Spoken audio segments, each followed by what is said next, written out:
Defense exports to China provide Russia with a bunch of strategic benefits. Besides bringing in bucket loads of quick cash, Russian weapons generate a strategic spin-off by counterbalancing US military power in Asia.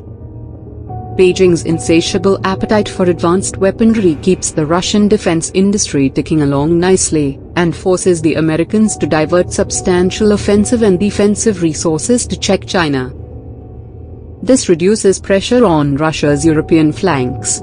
However, Russian arms exports to China come with a major downside. The Chinese often buy limited quantities or samples, take them apart, and then reverse engineer the weapons. These knockoffs are then peddled cheap as chips overseas, undercutting Russian exports. The impact of this copy is so large that some quarters of Russian power circle objected to sell the S-400 to China, due to fear of copy. S-400 is considered to be most powerful anti-air defense system in the world. The deal was eventually sealed after Russian analysts said that state-of-art S-400 is too complicated to copy. In this video, we will look at 5 different weapons China has copied from Russia. Number 5.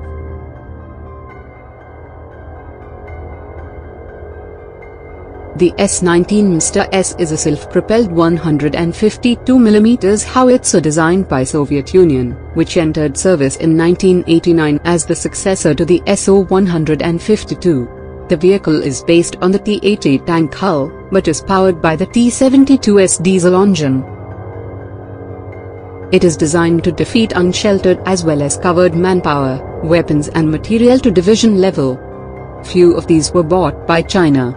Chinese experts started reverse engineering the system.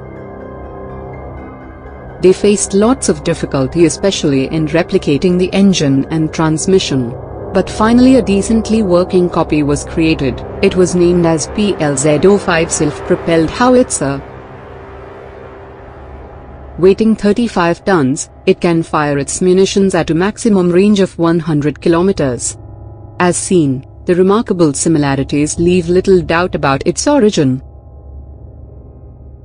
Number 4.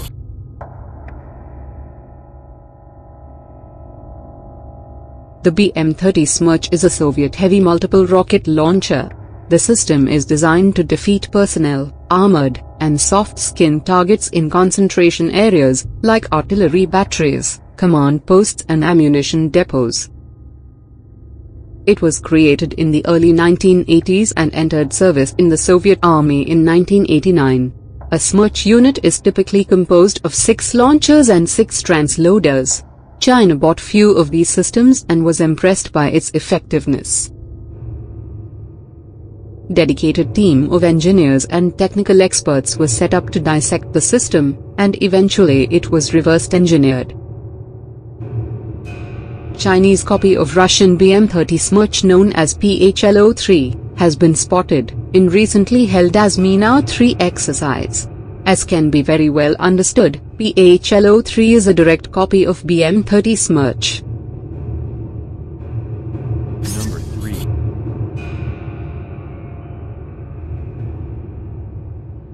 The Antonov An-12 is a 4-engine turboprop transport aircraft designed in the Soviet Union. It is the military version of the Antonov An-10 and has many variants. In the 1960s, China purchased several An-12 aircraft from the Soviet Union, along with a license to assemble the aircraft locally. Due to the Sino-Soviet split, the Soviet Union withdrew its technical assistance and the first flight of a Chinese-assembled An-12 was delayed until 1974.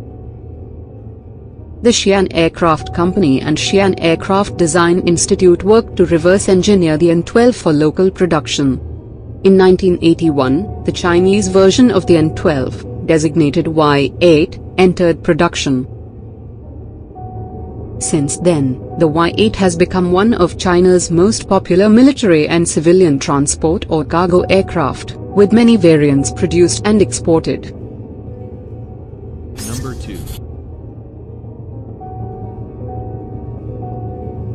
The People's Republic of China bought a single BMP-1 from Egypt in 1975.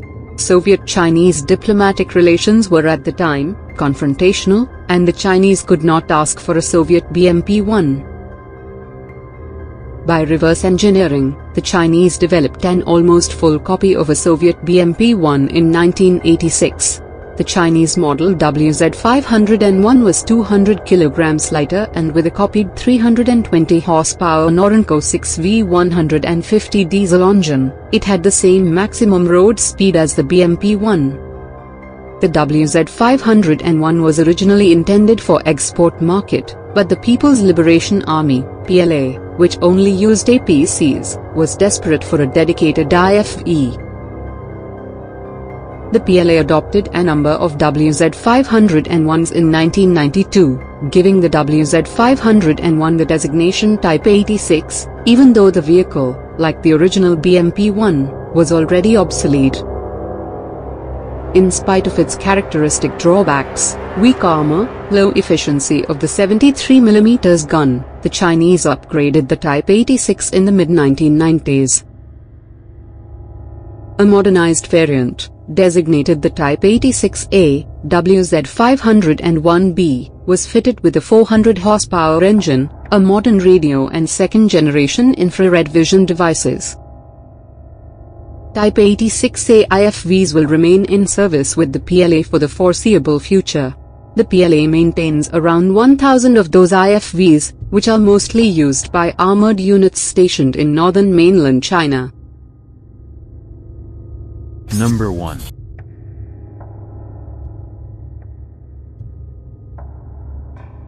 The 1990s saw several huge arms deals between Moscow and Beijing. One of the most important involved the sale, licensing, and technology transfer of the Su-27 flanker multi-role fighter.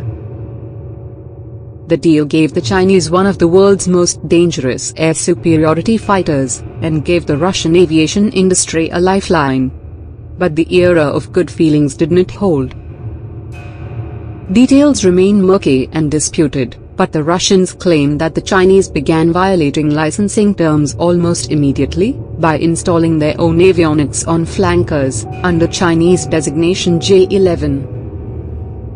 The deal fell apart after about half of the Su-27s were sent to China and Moscow accused Chinese manufacturers of replicating the jet under the names J-11 and J-11B.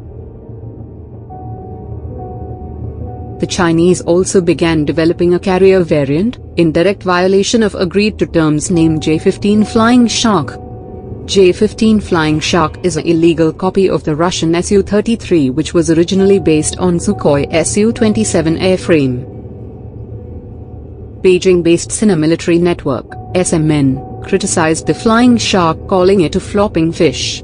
It has limited attack range up to a distance of 120 kilometers from the carrier, when it is carrying 12 tons of weapons. When the aircraft is fully loaded with fuel, it can't carry more than 2 tons of missiles and munitions, meaning that only 2 YJ-83K anti-ship missiles and 2 PL-8 air-to-air missiles could be carried in an anti-ship configuration. Many other Chinese defense analysts have blamed limitation of aircraft carrier liaoning on the underperformance of J-15. They believe it will be rectified in bigger aircraft carriers China is building, which also boost of electromagnetic catapults, allowing heavier J-15 takeoff with better weapons load. The appropriation of Russian technology undercut the relationship between Russia and China, making the Russians far more wary of transferring their crown jewels to the Chinese military. Thanks for watching.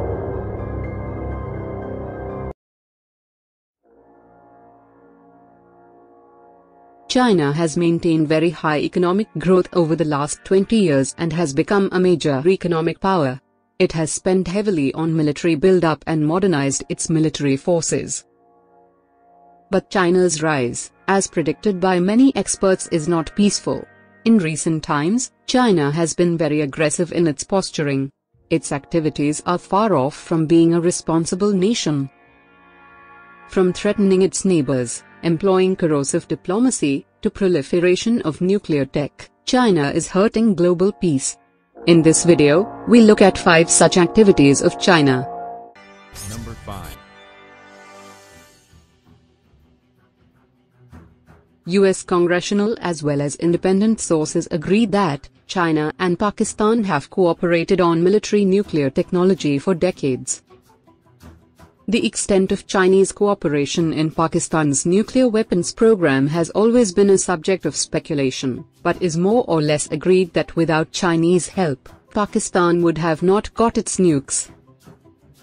The Chinese did a massive training of Pakistani scientists, brought them to China for lectures, even gave them the design of the CHIC-4 device, which was a weapon that was easy to build. There is evidence that Pakistan's scientist A.Q. Khan used Chinese designs in his nuclear bomb. Pakistan, a failed state according to most parameters, an epicenter of Islamic militancy, now has one of the world's most aggressive nuclear programs. There is always a chance that these nukes may someday fall into the hands of radical militants and result in catastrophic disaster. Number 4. China has prominent role in North Korea's dangerous nuclear program. The North Korean dictator Kim Jong-un has overseen 4 nuclear tests to date, the earliest in 2006, and the latest just this year. From its small inception, North Korea now has about 15 nuclear bombs with a cumulative explosive power of about 50 kilotons. China's supplying of nuclear technologies to North Korea has resulted in Japan, South Korea, and the US having to face a nuclear state which is ruled by a volatile dictator. The problem does not stop there. China is North Korea's biggest trading partner, one of very few, and it is considered as the nation's economic lifeline. Hence, China has excellent leverage over North Korea. But still China has consistently helped North Korea, instead of putting pressure on it to drop its nuclear program. It has blunted many UN Security Council resolutions against North Korea by using its veto power. Facing growing international pressure to intervene as the nation almost solely responsible for North Korea's survival, China has proclaimed the nation's containment a US obligation. It must be noted that China is a signatory to NPT, Non-Proliferation Treaty, which bars it from sharing its nuclear tech. By providing this tech to Pakistan and North Korea, China has directly violated this treaty. Number 3.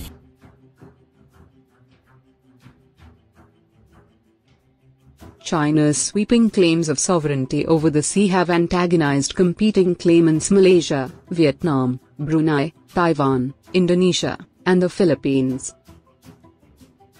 United States, Japan and India favors freedom of navigation, as it is a very important sea route with $5 trillion in trade, half of global merchant shipping and half of world's oil shipment pass through it.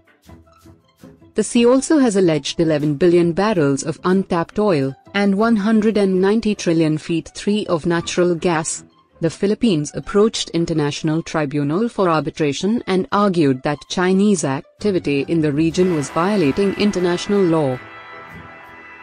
On July 12, judges at Hague Tribunal rebuked China's claims over the waters. The landmark decision rejected China's assertion that it enjoys historical rights over a huge area of the South China Sea encompassed by 9-line. China had argued that the tribunal had no jurisdiction in the matter and rejected the decision. Many complex disputes have been resolved with this type of arbitration, including maritime boundaries. China's outright rejection symbolizes its high-handed behavior and utter disregard for international norms. Number 2. From military hardware to industrial goods, China has carried out extensive and very aggressive espionage. Many countries like US and Russia have been its target. Officials and organizations have traced various attacks on corporates and government computer systems in US to computers in China. The attack in some cases are so sophisticated that it will be impossible to perpetrate without the backing of Chinese government. China has denied accusations of cyber warfare, but experts believe otherwise. China has gained lots of grounds in last decade, having stolen design data of many US and Russian systems and have brazenly produced copies with total disregard of intellectual property rights and ethical behaviors. The astonishing similarities leave little doubt about Chinese activities of cyber espionage and reverse engineering. To know in details, watch the 2 videos on cards above. Number 1.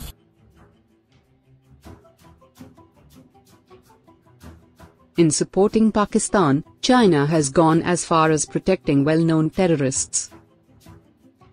China extended technical hold on India's move to get Pakistan-based Jaish-e-Mohammed chief Masood Azhar, designated a terrorist by the United Nations.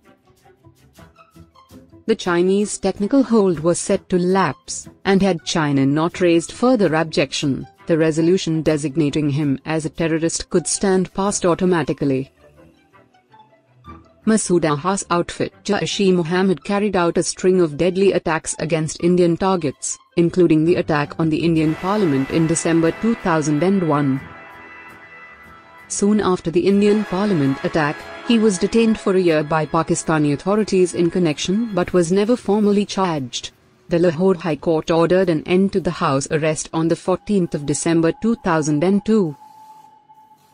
It must be noted that India is not alone in its bid to get Azhar listed as terrorist, as the US, the UK and France had co-sponsored the resolution seeking his listing, and all the members except China supported it.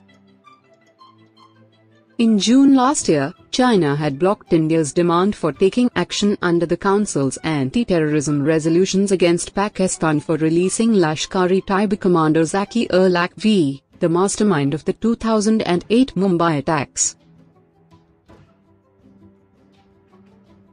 Thanks for watching.